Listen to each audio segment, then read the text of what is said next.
Peux-tu te présenter? Steve Ravussin, 40 ans, skipper professionnel. Tu as gagné la Jacques Vabre avec Franck Kama en quelle année déjà? 2001 et 2007. Et l'Archipelago Raid? Archipelago Raid, on a gagné la première fois, qui était un peu la nouvelle régate. Et pourquoi faire cette course?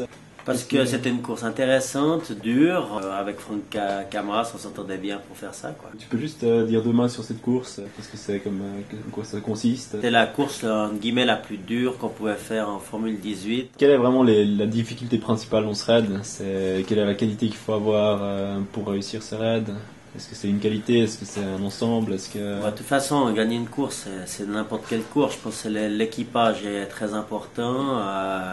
Après, c'est une course qui est nuit et jour, entre guillemets. Bon, il y a beaucoup de jours à cette époque-là, c'est sûr, mais qui est fatigante. Donc, il faut toujours avoir l'esprit vif parce qu'il y a beaucoup de navigation. Il ne faut pas oublier qu'il y a 20 000 îles dans l'archipelago entre la Finlande et la Suède. C'est très astreignant d'être toujours l'œil vif et l'esprit vif, justement, quand on est fatigué dans la navigation.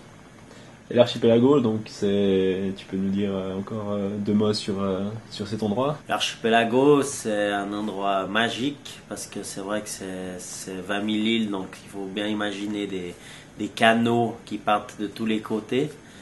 Et en fait, s'il fait beau, c'est vraiment une des plus belles courses que j'ai faites avec tellement des belles couleurs, etc. Du fait qu'il n'y a pratiquement pas de nuit.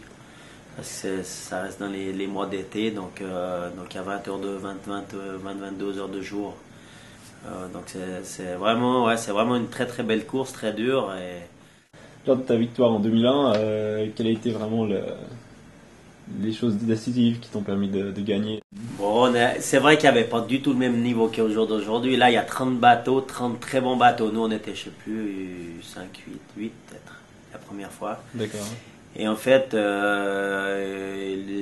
niveau était... Nous, on était quand même bien préparés vu qu'on faisait énormément de doubles avec Franck Camas. Et c'est vrai qu'on avait énormément d'avance sur les suivants. Donc, ce qu'on n'aurait plus du tout au jour d'aujourd'hui. Ça, c'est sûr. Et le fait d'être parrain d'un projet comme ça, qu'est-ce que ça représente pour toi?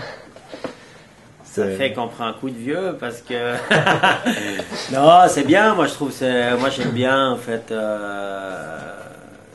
J'aimais bien comme parrain aussi quand j'ai commencé. Je trouve que c'est important d'être là pour les gens qui ont besoin de nous. Et l'archipelago, ça reste une des plus belles courses que j'ai fait en Formule 18. Donc c'est quelque chose, quand vous allez revenir là, vous aurez été très content de faire cette course et c'est ça qui est le plus important. Maintenant, parlons un peu de la saison qui s'annonce. Donc, tu as dit que tu as un projet en D35, Velti Group, et Andreas va naviguer avec toi. Et où en es-tu dans ce projet?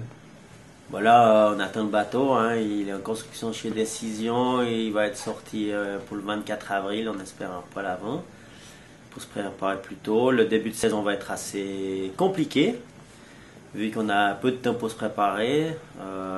Donc j'espère pas qu'il y aura trop de vent tout au début, quoique on arrivera à s'adapter, je pense. Ce qui est bien, c'est que je pense qu'il va être un équipage sympa, motivé, avec la même Dream Team, et je pense que c'est important pour faire déjà un bon championnat cette année. Et un mot pour la fin, pour finir? Bah, c'est à vous hein, qu'il faut dire le mot, c'est acharnement dans le travail pour que l'archipelago soit le plus facile possible. Bien, merci Steve. Bonne chance les gars.